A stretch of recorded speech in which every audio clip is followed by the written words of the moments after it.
Незамысловатая надпись на лобовом стекле экскаватора веселит участников рейда, но сегодня собравшимся все же не до смеха. Задача, которая стоит перед ними, не самая простая – ликвидировать незаконно выведенные прямо на улицу канализационные трубы. Время не ждет, и вот первая труба показалась из-под земли.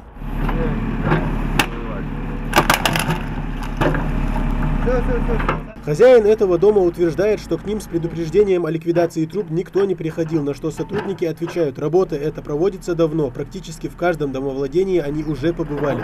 Да и человек сам должен знать, что такого рода действия не только нарушение закона, но и полное равнодушие к тем, кто живет рядом и даже просто ходит по улице. Стоит ли говорить о том, как будут пахнуть нечистоты в теплую погоду? В числе участников рейда должны были быть сегодня и местные участковые, но они по каким-то причинам не явились. Буквально пару дней назад мы с представителями Центрального административного округа, представители комитета приезжали на этот участок, разговаривали с людьми. В частности, вот этого дома, там дома не оказалось никого, вот, которому демонтировали.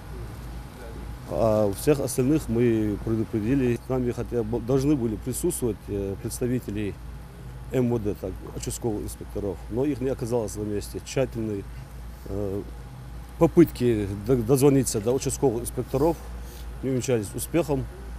Мы никак не смогли с ними состыковаться. Впрочем, здесь уже работа завершена. Следующий участок все по той же улице Оздоева. Даже не самый наблюдательный человек заметит, что улица в этом месте сужается, что экскаваторщику все тяжелее справиться с задачей. Впрочем, к маневрированию на сложных участках водителю не привыкать.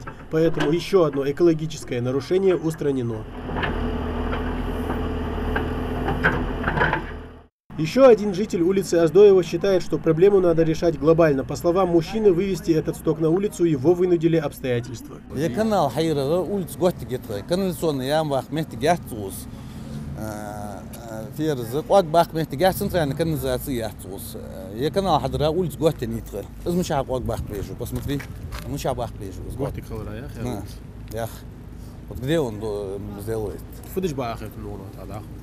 Канализация حقيقي نقص администрация тут поехали, центральная канализация حقيقي сами حقيقي город Яшми, самый центр города. Как бы то ни было, нарушение есть, и оно зафиксировано. Еще один адрес, но здесь уже пожилая женщина. Она обещает в ближайшее время устранить причину появления у нее такой внушительной делегации. Труба будет демонтирована. По словам администрации Центрального автономного округа города Назрань, подобные нарушения, к сожалению, не редкость. В городе канализация мивень заново. Вот в прошлом году мы по центр Камази был чуть-чуть полностью уже канализация ачмилаи. Нахак там яхуах бокол ачмукуси канализации. Наха лазер мудиер диван. Таган вы мяждиги массанах диван. Цану лили яхаж мудидиван. Всего в ходе сегодняшнего рейда было выявлено и ликвидировано около 10 стоков, которые наносили большой ущерб как санитарному состоянию, так и внешнему облику города. Год экологии завершился, однако это не значит, что в региональном комитете собираются расслабляться. Тамерлан Хухоев, Рамзан Мержоев, Новости 24.